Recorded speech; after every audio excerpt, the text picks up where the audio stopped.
அனைவருக்கும் எனது அன்பு கலந்த வணக்கங்கள். நான் உங்கள் அஸ்ட்ரோ சின்னதுரை, புலிமிசைபுத்தூர், பெரம்பலூர் மாவட்டம். சுக்கிர திசையில் சந்திர புத்தி பலன்.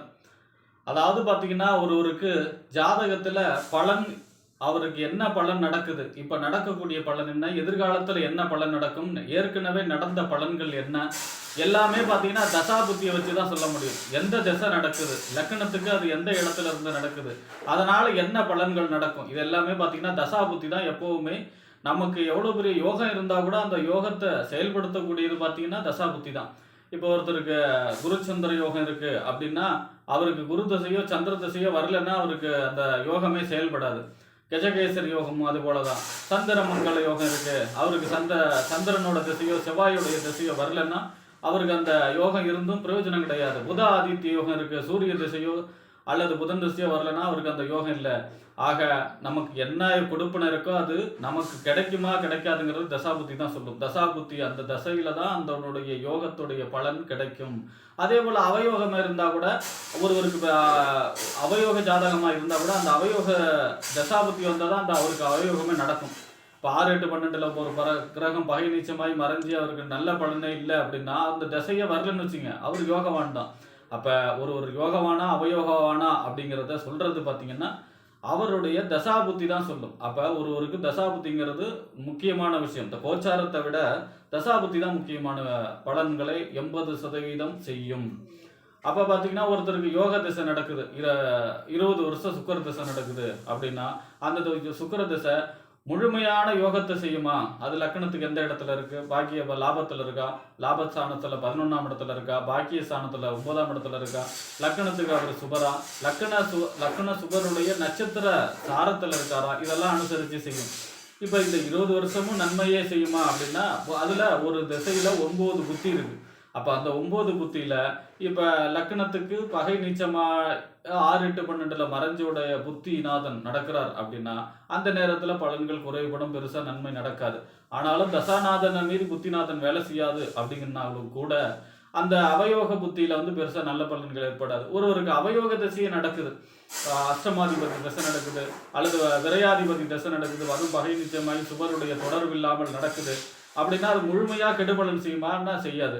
அதில் வரக்கூடிய தசா புத்திநாதன் பார்த்தீங்கன்னா உங்களுக்கு லாபஸ்தான புத்தி வருது, ஒரு புத்தி லாபஸ்தானத்திலேருந்து புத்தி நடத்துறாருன்னா அந்த நேரத்தில் அவயோக திசையிலையும் ஒரு நல்ல பலன்கள் ஏற்படும்.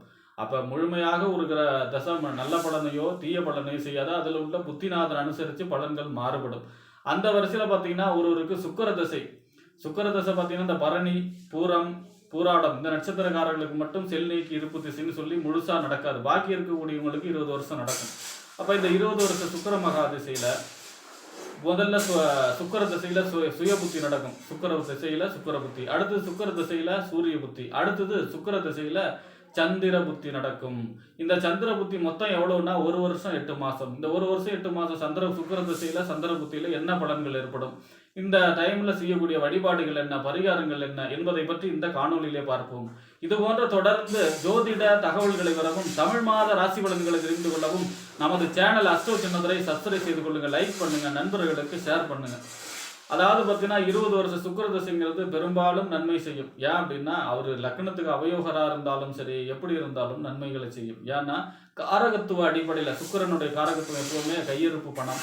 ஒருவருக்கு காலச்சக்கரத்துக்கு 2க்கு 7க்கு உடையவர், அதாவது ரிஷப துலாத்துக்கு அதிபதிங்கிறதுனால கையிருப்பு பணத்துக்கு அதிபதி, திருமணத்துக்கு அதிபதி, குடும்ப வாழ்க்கைக்கு தேவையான என்னென்ன பொருள் வசதி, ஆடம்பரம், கார், இந்த மாதிரியான எல்லாத்துக்கும் அதிபதி அவர் தான். அப்போ குடும்ப வாழ்க்கை சிறப்பாக இருக்கணும்னா சுக்கிரன் பலமாக இருக்க வேண்டும். அவர் பகை நேசமாகி 6, 12 மறைஞ்சா பெருசாக நன்மைகள் ஏற்படாது. அப்போ பார்த்தீங்கன்னா சுக்கிரனை ஒருவருக்கு எந்த கிரகம் எப்படி இருந்தாலும் அவருக்கு சுக்கிரன் மட்டும் பலமாக இருந்து அவருடைய திசை நடந்ததுன்னா அவருக்கு வாழ்க்கையில் பெறக்கூடிய எல்லா செல்வ வளங்களையும் பெறக்கூடிய யோகம் கிடைக்கும். ஏன்னா சுக்கிரனுடைய அதிதேவதையை பார்த்தீங்கன்னா மகாலட்சுமி, செல்வ வளத்தை குறிக்கக்கூடிய அமைப்பு. அதோட இல்லை, குரு செல்வத்துக்கு அதிபதினா கூட சுக்கிரன் தான் அந்த செல்வத்தை அனுபவிக்கக்கூடிய யோகம். குரு சேர்த்து வச்சு அந்த பணத்தை சேர்த்து தான் வைக்கும். ஆனால் சுக்கிரன் தான் அதை அனுபவிக்கக்கூடிய யோகத்தை கொடுக்கக்கூடிய கிரகம் எது அப்படின்னா சுக்கிரன் தான்.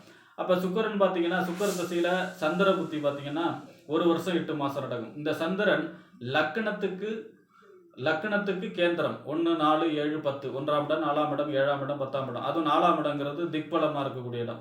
அதே போல திரிகோண ஸ்தானம், லட்சுமி ஸ்தானம் என்று சொல்லக்கூடிய 1ஆம் இடம், 5ஆம் இடம், 9ஆம் இடத்துல இருக்கிறது மிகச் சிறப்பு. அதுவும் குருவோடைய சேர்ந்து இருந்தா அது இன்னும் சிறப்பு. அதுவும் பௌர்ணமி சந்திரனாக இருந்தா அது இன்னமும் சிறப்பு. இப்போ பௌர்ணமி சந்திரன் குருவை விட சுபர் அப்படின்னு சொல்லுவாங்க. அதாவது குரு எவ்வளவு நவகிரகத்துல 100% சுப கிரகம்னா குரு. அந்த குருவை விட சுபர் பௌர்ணமி சந்திரன் அப்படின்னு சொல்லுவாங்க. அப்ப சுக்கிர திசையில சந்திர புத்திங்கிறது சந்திரன் பாசிட்டிவா இருக்கும் பொழுது மிகப்பெரிய நல்ல பலன்கள் ஏற்படும். வெளிநாட்டு யோகம் கிடைக்கும். கண்டிப்பாக அந்த புத்தியில வீடு கட்டக்கூடிய யோகம் இருக்கும். அதே போல பாத்தீங்கன்னா இந்த விவசாயம் செழிக்கும். ஆடு மாடு பசு பால் பாக்கியம் இதெல்லாம் பெருகும். அதாவது இந்திர செல்வம் என்று சொல்லக்கூடிய பெரிய அதாவது லட்சுமி செல்வம், இந்திர செல்வம், குபேர செல்வம்னு இருக்கு. இந்த இந்திர செல்வம் பெருகும். ஆடு மாடு பால் பாக்கியம், நிலம் வாங்குறது, இடம் வாங்குறது, போர் அடிக்கிறது, விவசாயம் செழிப்பு, இந்த மாதிரியான வேலைகளை செய்யும். வெளிநாட்டு யோகம் கொடுக்கும். அதே நேரத்தில் பார்த்தீங்கன்னா கண்டிப்பாக வீடு கட்டக்கூடிய யோகம், சுக்கிரதசையே வீடு கட்டக்கூடிய யோகம் கொடுக்கும். அதில் சந்திரத புத்திங்கிறது கண்டிப்பாக இந்த நேரத்தில் வீடு கட்டக்கூடிய யோகத்தை கொடுக்கும். ஒரு மன அமைதியை கொடுக்கும். மனசு எப்போவுமே திருப்தியாக, சந்திரன் மன திருப்தி கொடுக்கும். நல்ல போஜனம், நல்ல சாப்பாடு சாப்பிடக்கூடிய டைமாக இருக்கும் அந்த நேரம். அதுவே சந்திரன் பகை நிச்சயமாய் 6-8 மண்டல மறைஞ்சு சனி ராகு கேதுவோட பலகீனப்பட்டு இருக்கார், அமாவாசை சந்திரனாக மறைஞ்சிருக்கார் அப்படின்னா உங்களுக்கு மனசு சம்பந்தமான ஒரு அலைவாயக்கூடிய அமைப்பு இருக்கும். மனசு சம்பந்தமான ஒரு நிம்மதியற்ற நிலையை கொடுக்கும். சாப்பாடு ஃபுட் பாய்சன் ஆகக்கூடிய அமைப்பு, சாப்பாடு சம்பந்தமான நோய்கள், அதே மாதிரி நீர் சம்பந்தப்பட்ட நோய்களை கொடுக்கும். தாயாருக்கு ஆரோக்கிய குறைபாடு, தாய் வழி ஏதாவது ஒரு மரணம், அதாவது ஒரு தாய் வழி ஏதாவது ஒரு மரணத்தை செய்தியை கொண்டு வந்து சேர்க்கும். அதே போல பார்த்தீங்கன்னா தாயாதிகளால் பிரச்சனைகள், தாய் வழி மாமா இந்த மாதிரியான தாயாதிகளால் பிரச்சனைகளை ஏற்படுத்தும். மனசு சம்பந்தமான ஒரு நிம்மதியற்ற நிலையை கொடுக்கும். இந்த சுக்கிர திசையில சந்திரன் 6-8-12 பகை நிச்சயமாய் மறைஞ்சு சனி ராகு கேதுவுடைய தொடர்பு பெறும் பொழுது இந்த மாதிரியான கெடுபலன்களையும் செய்யும். அப்ப பாத்தீங்கன்னா சந்திரன் பாசிட்டிவா இருந்தாலும் சரி, நெகட்டிவா இருந்தாலும் இந்த 1 வருஷம் 8 மாசத்துல நீங்க சுக்கிரனுக்கு மகாலட்சுமி வழிபாடு அல்லது ஸ்ரீரங்கம் வழிபாடு, இந்த சந்திர புத்தியில உங்களுக்கு திங்கட்கிழமையில விநாயகர் வழிபாடு செய்யலாம். அல்லது பார்த்தீங்கன்னா ஏதாவது பௌர்ணமி, 1 வருஷம் 18 மாதமும் வரக்கூடிய பௌர்ணமியில் 27 எலுமிச்சம்பழம் மாலை உங்கள் கையாலேயே கோத்து ஏதாவது ஒரு அம்மன், சக்தி வாய்ந்த அம்மனுக்கு வழிபாடு செய்யலாம். சந்திரனுடைய அதிதேவதை பார்வதி. அப்போ கண்டிப்பாக நீங்கள் அம்மனுக்கு 27 எலுமிச்சம்பழம் மாலை கோத்து நீங்கள் வழிபாடு செய்யும்போது உங்களுக்கு சந்திரன் பாசிட்டிவாக இருந்தால் மேலே மேலே யோகத்தை செய்யும். நெகட்டிவாக இருந்தால் கூட அந்த கெடுபலன்கள் உங்களுக்கு நடக்காது. பொதுவாகவே சுக்கிர திசையில் சந்திர புத்திங்கிறது மிக யோகமான காலம்.